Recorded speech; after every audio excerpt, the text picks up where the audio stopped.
My name is Claire, and I'm 42 years old. I live in a quiet little town with my husband, Ben, and our two kids. On the outside, everything seemed perfect. I had the house, the family, the job. I should have been happy. But something was missing. Ben was a good man, reliable and steady, but somewhere along the way, we stopped being the couple we once were. Our life had become routine, predictable, and passionless. We were like roommates who happened to be married. One day, I ran into a problem with our property taxes and had to hire a lawyer. That's when I met Jack. He was 34, charming, confident, and easy to talk to. I didn't expect to be so drawn to him. At first, it was all about business. But the more we spoke, the more I realized how refreshing it was to talk to someone who actually listened to me. Jack had this way about him. He made me feel seen in a way I hadn't felt in years. It wasn't long before our meetings turned into something more than just legal discussions. I found myself eagerly anticipating our next conversation, waiting for the little moments when our eyes met or when our hands brushed. One evening, after a meeting that had gone longer than expected, Jack invited me out for dinner to discuss the case further. I hesitated at first, but something inside me urged me to go. Dinner was meant to be just a casual meeting, but as the night wore on, I could feel the tension between us building. Jack was different. He was spontaneous, exciting, and I couldn't help but be drawn to him. As we talked, I found myself laughing freely, something I hadn't done in what felt like forever. Then, out of nowhere, Jack kissed me. I didn't expect it, but I didn't pull away either. I kissed him back. That moment changed everything. I didn't know what to think after that night. Part of me felt guilty, but another part of me felt alive. Jack made me feel things I hadn't felt in years. But as much as I wanted to deny it, the truth was clear. I was falling for him. And that meant the life I had with Ben, everything I'd built, was at risk. I didn't know how far I was willing to go or where this was leading, but I couldn't stop myself. The days after that night were a blur of emotions. Guilt hung heavy in my chest like a weight I couldn't shake, yet there was an undeniable exhilaration that coursed through me every time I thought of Jack. I tried to bury myself in the familiar rhythm of my life, packing lunches, teaching at school, pretending everything was normal with Ben, but nothing felt the same. My mind kept wandering back to Jack's touch, his smile, the way he made me feel like I was the only person in the room. Jack, on the other hand, didn't make it easy to forget him. He texted me the day after the kiss, asking how I was and if I wanted to grab coffee. I told myself I wouldn't reply, but my fingers betrayed me. I said yes. Meeting him felt like stepping into another world, one where I wasn't just a wife or a mother, but a woman with desires and dreams. Over the next few weeks, our meetings became more frequent.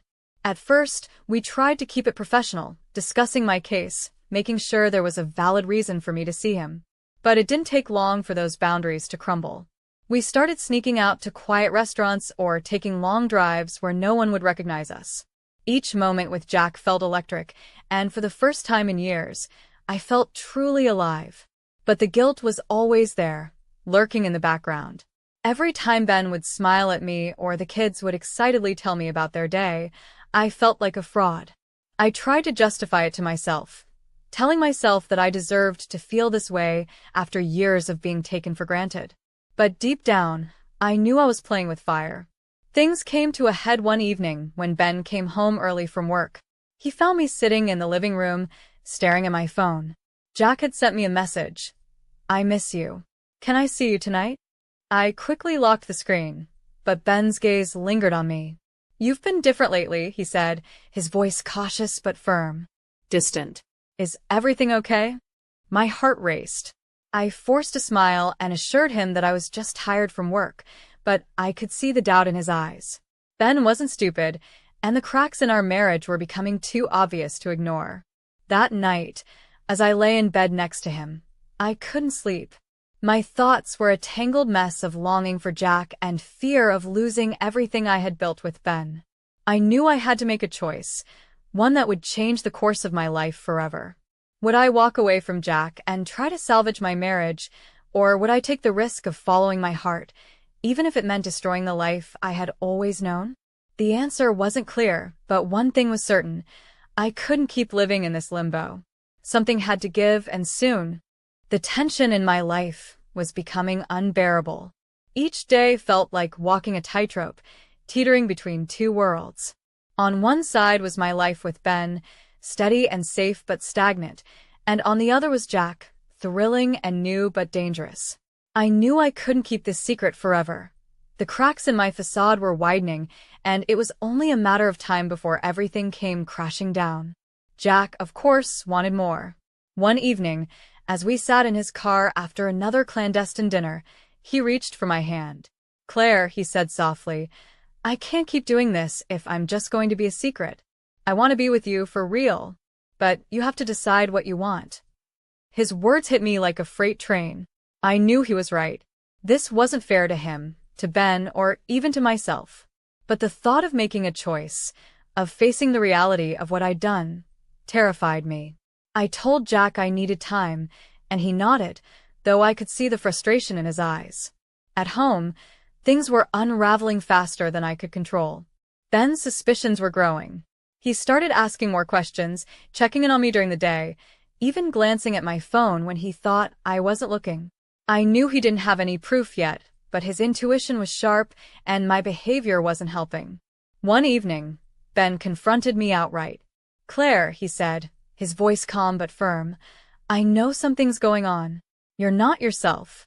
I don't know if it's stress or something else. But I can't keep pretending everything is fine."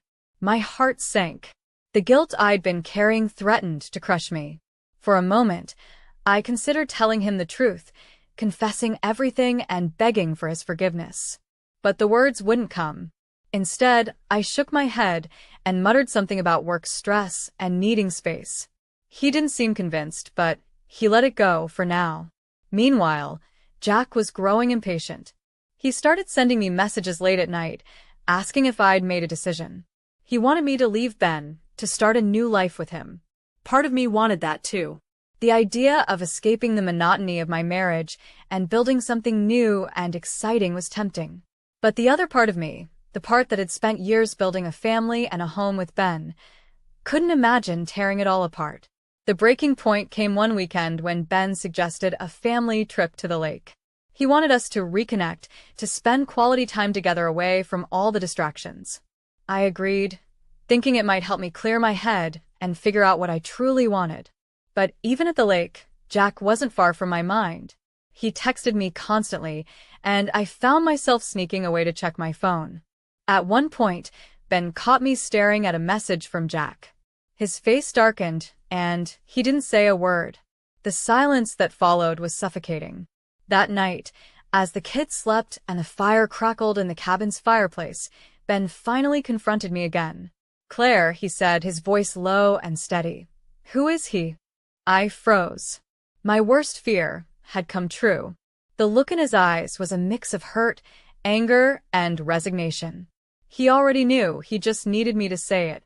Tears streamed down my face as I tried to find the words. I wanted to tell him everything, to explain how lost I'd felt and how Jack had made me feel alive again. But all I could manage was a choked, "I'm sorry." Ben stood there for a long moment, his expression unreadable. Then he turned and walked out of the room.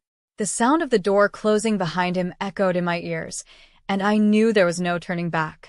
I had reached the point of no return.